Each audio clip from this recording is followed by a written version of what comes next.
നിങ്ങളിപ്പോൾ ഇത് വിചാരിക്കുന്നുണ്ടായിരിക്കും ഞാൻ ഡിസൈനർ ജോബൊക്കെ വിട്ടിട്ട് വാർത്ത വായിക്കാൻ പോയെന്ന്. പക്ഷേ വാർത്ത വായിക്കാൻ പോയതല്ല, അതുവരെ പോയപ്പം വാർത്ത എന്നെക്കൊണ്ട് വായിപ്പിച്ചതാണ്.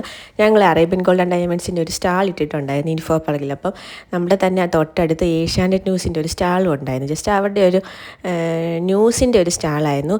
അതായത് നമുക്ക് പുതിയ ആങ്കേഴ്സിനെയൊക്കെ മീറ്റ് ചെയ്യുന്ന പോലെ ജസ്റ്റ് ഒരു സ്റ്റാൾ പോലത്തെ ഒരു പർപ്പസിലാണ് അവർ സ്റ്റാളിട്ടത്. അപ്പോൾ നമ്മൾ അതുവരെ പോയപ്പോൾ ജസ്റ്റ് നമ്മളെ കൊണ്ട് വാർത്ത വായിപ്പിച്ചാൽ കേട്ടോ.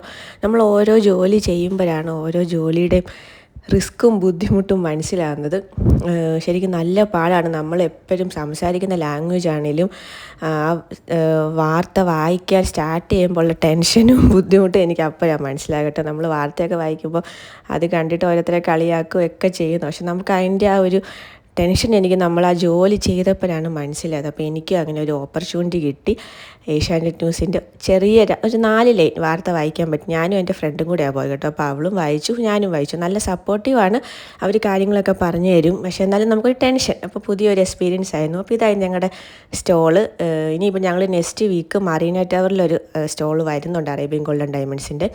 അപ്പോൾ എനിക്ക് കിട്ടിയൊരു കൊച്ചൊരു ഓപ്പർച്യൂണിറ്റി നിങ്ങളോടും കൂടെ ഷെയർ ചെയ്യാമെന്ന് വെച്ചാണ് ഈ വ്ളോഗ് ഞാൻ ഇട്ടത്. അപ്പം എന്താ പറയുന്നത്, അപ്പോൾ എല്ലാവരും ഇതുപോലത്തെ ന്യൂ ഓപ്പർച്യൂണിറ്റീസ് ഒക്കെ കിട്ടുമ്പോൾ ജസ്റ്റ് എക്സ്പീരിയൻസ് ചെയ്യാൻ നോക്കുക. നമുക്ക് ഓരോരോ ജോലിക്ക് ഇറങ്ങുമ്പോഴാണ് അതിൻ്റെ റിസ്ക്കും ബുദ്ധിമുട്ടും ഒക്കെ മനസ്സിലാവുന്നത്.